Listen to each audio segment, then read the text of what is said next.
went into the decision to hold the press conference in that manner? Yeah, I mean, at the end of the day, it's two things.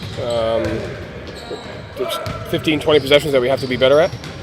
Can't put ourselves in a situation where other people are allowed to control the outcome of the game. So we got to get better.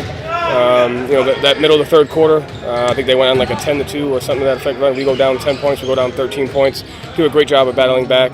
But when you're in close games, there's so much variance at the end of a game, whether it's from shot making, whether it's from decision making, whether it's from there. We got to do a better job controlling all those to stay out of those situations. How has your thought process changed through your coaching career so far in terms of advocating and the officiating and for getting calls and things like that? Like, it doesn't seem like it's something you love doing, but you go out and do that the other day a little bit. Like, how has your mindset changed over that, if it has at all?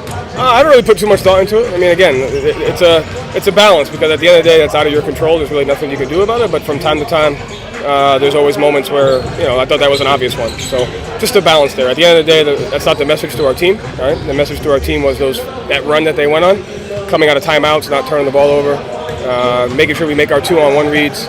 Situational rebounding, that's the real message, but from time to time there's obviously moments where that happens, so just have to balance that, but the execution of our own team is the most important thing. How do you see your guys handling that? Obviously Jalen's had his moments this year where he's expressed that frustration, and guys do it in different ways on the court. Like, is that something you talk up to them about, or you let guys handle that themselves individually? I think at the end of the day, I think our techs are pretty low, so we're not costing points.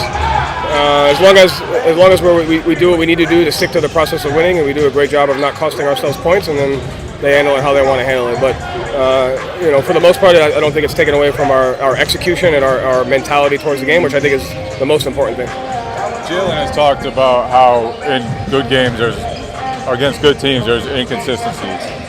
Have you felt frustration about the way your team has been officiated all season? Is that something that's built up within you, or was last game just kind of something one-off that frustrated you? I mean, I don't really. That's me looking frustrated. I'm in good shape because I just kind of kept it to a simple one-word answer. So if you guys label that as frustration, I appreciate that. That's a good. I haven't put too much thought into that. Like I said, that message is much different than the message to our team. The message to our team is the third quarter run that they went on to get it to 13 points. That's the most important thing. Again, an NBA season is a long time. There's always moments of relaying a message or whatever the case may be, but the message to our team today was we got to clean up that third quarter run. We're going to clean up our end-of-game execution, whether it's on offense, defense. And execution is different in so many ways. It could be screening, it could be spacing, it could be shot making, it could be making the 2-on-1 read, it could be defense.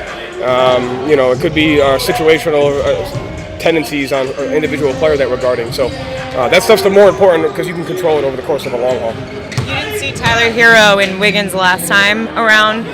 Now with a more complete and totality of that unit, what is it going to take to approach tomorrow and come in ready? Yeah, I mean, they obviously played well last night. Hero does a great job. Another guy that can make shots, another guy that can create off the pick and rolls or their dribble drive or what they're running. Another guy that you have to be able to know where he is on the perimeter. He's just an overall good player. So it changes the dynamic of their team. We have to be ready to defend that. This is pretty off topic, but you mentioned a couple weeks ago that you guys have been doing presentations for people who are presenting about things that they're passionate about and such. Like, where do you have moments where you try to make things not about basketball with the team, and how did that come to be? Yeah, as much as I can. Yeah, it's a long year. I think the most important things are there's a time and a place for all that stuff, and our staff does a great job. The idea came from a couple of our staff members who were at a different team earlier, and they did something like that. But when you're on multiple long road trips, or you're fighting the balance of an NBA season, that stuff's just as important as the basketball stuff. So just a balance. What's Josh doing? Is he close to returning at this point? He's getting there, day by day. He's getting a little bit better. Was on the court yesterday. I think he was on the court today. He's continuing to chip away at it, but he's getting better. Yeah. Thanks, Coach.